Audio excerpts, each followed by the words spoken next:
Hey there, I'm Dario from Cruise Company, and I want to show you a game I'm very proud of. It's Earth 2053 Tipping Point.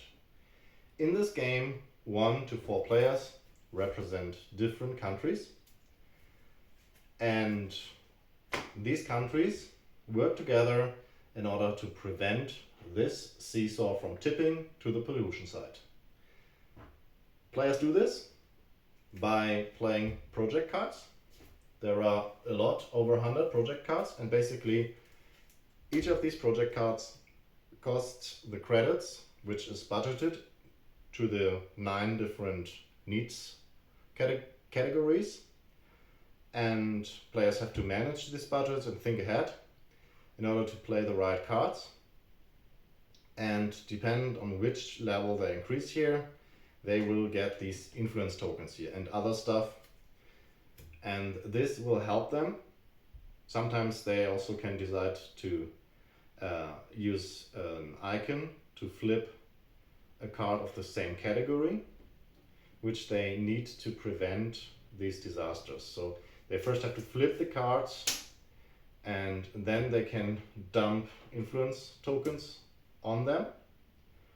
And once the amount of influence tokens matches the amount needed by a disaster, pointing to the different sides, then the disaster is solved.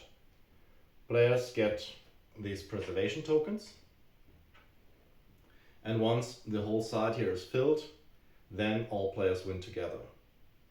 But if they don't manage to solve these disasters, then these disasters will produce pollution each turn and will kind of put weight on this pollution side until the point that this tips and all players lose together. The game is very interesting because there's a lot of new stuff going on, and it's also plays asymmetric because there are different needs, and some of the needs are not required by a country, and there's an advisor with different abilities, and because some of the needs are not required, it's very handy that during the income phase, players not only draw cards, get credits based on the levels, they have their things here, but they also can kind of donate 2 cards to another player clockwise, so they have to think a bit into the head of that player.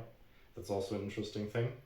Also, the game scales quite well because each player puts down one of the disaster cards onto a matching colors each turn. But if there is no matching colors, players are free to place it anywhere. So there's also a bit of kind of color management going on. And what's also interesting is that over the course of the game, kind of the income of the players rises, but also the disasters become more and more difficult to solve.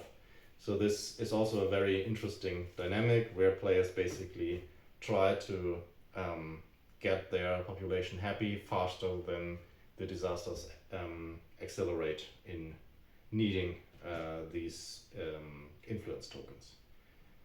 Yes, so this was my short overview. Thanks for the support, for your time, and I hope to see you soon.